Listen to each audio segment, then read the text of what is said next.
Thank you very much, Tanur, for that kind remarks of introduction.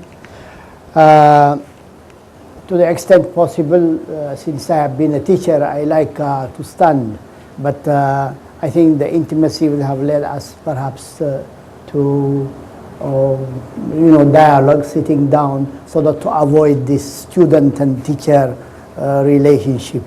But in any way, let me try to stand first of all. Can you hear me?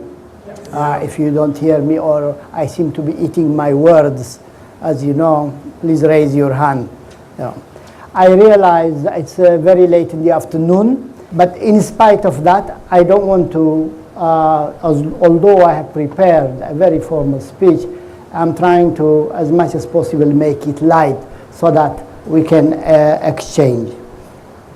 As you've heard, my field is not human resource, but I rather have been finance and accounting and a lot in human relations. And so therefore, I have always tried to relate this in my educational background as well as my teaching and learning process. You have heard a lot of things this morning, especially in concern with about thrive, survival, thrive and survive, which basically have initiated my thoughts quite a lot in trying to deal with the subject of change and change management. Why I say change and change management is, number one, I try to deal with change as such, but I don't want to be too philosophical, and I prefer to that. But on the other hand, there is something that we have to talk about change as well. But on the other hand, change management, on the other hand, is a field in itself. And so therefore, we will have to be careful not to mix one from the other.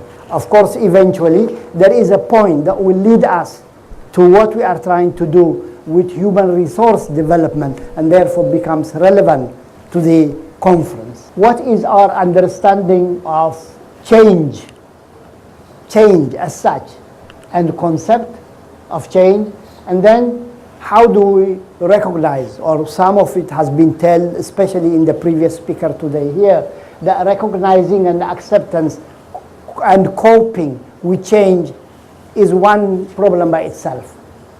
And as we grow from childhood to adulthood and so on, that in itself has got an effect.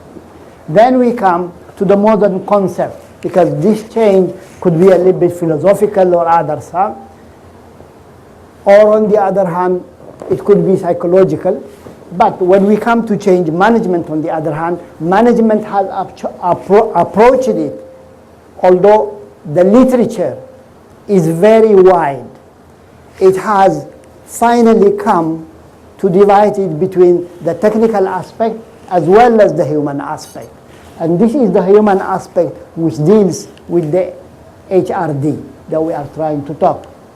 And so in this, what I have done is try to look at the challenges of training and development in the cycle of change, and even in the conceptual framework of change management itself.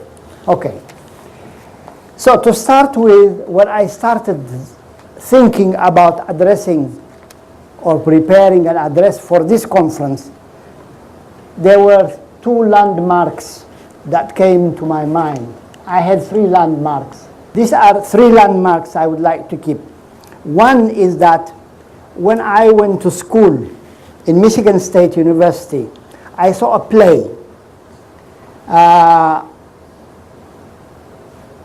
being performed, and that play, I can't remember the author now, it says, and I'm sure you can find it in the old time, "Stop the train, I want to get off." That is the play. It said, "Stop the train, I want to get off." What is the essence of this? The essence of that play was, there is a protagonist who is supposed to be on the train going to an unknown destination to explore. But his soliloquy comprises of what he is, where he is, why he is and where he is going. And the frequent hurdles that he encounters, the positive and negative experience he undergoes, or the expectation that's going to unfold, frequently make him reach an apex of frustration. And at that point he says, stop the train, I want to get off.